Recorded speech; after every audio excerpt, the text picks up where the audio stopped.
And the families is not just the families that you live with and go home to. It's everybody in blue and white that serve this community. That's our family.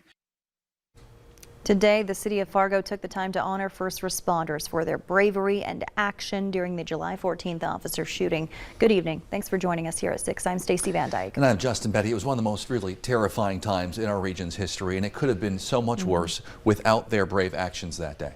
Today, Valley News Team's Anna Ballweber sat down with both the police and fire chiefs to talk about the lasting impact of the incident.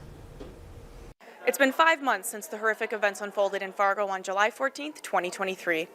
The events that took the lives of Fargo police officer Jake Walleen and wounded 3 others, including 2 Fargo police officers. City officials gathered today to honor the first responders who put their lives on the line on a day we will never forget. What seemed like a normal Friday quickly turned deadly on July 14th when gunman Mohammed Barakat opened fire on Fargo police officers. Officers Jake Walleen, Andrew Dodas, and Tyler Haas were about 15 feet from the shooter's vehicle when he ambushed them. Tragically, Walleen did not survive the attack. Police Chief Dave Zabolski recalls that day as something that we don't like to necessarily recognize or is unthinkable to most of us. Our own officers became vulnerable. And although unthinkable, it was a reality. A reality Fargo Police and Fire will have to live with forever. Both departments say they have plans in place to aid with aftershock. To say that without a doubt, that pre-planning put us all in a position to at least start to transition to move forward to deal with the trauma and not be completely overcome. And so, that the stuff that you do on the front end is important work. And now, coming together as a team and a community is more important than ever.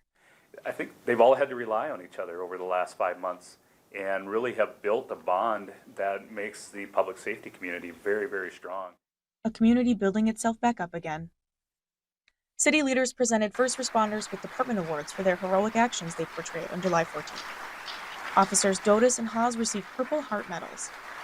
Officer Zach Robinson, the last man standing who killed the gunman, received a Medal of Honor. This award has only been given to 2 other FPD officers, both posthumously, Officer Jason Mosier and Officer Jake Walleen. Running for Heroes nonprofit presented Haas and Dodas with a check for $16,000. And at the end of the ceremony, each first responder got the recognition they deserve. In Fargo, Anna Ballweber, Valley News Live. If you missed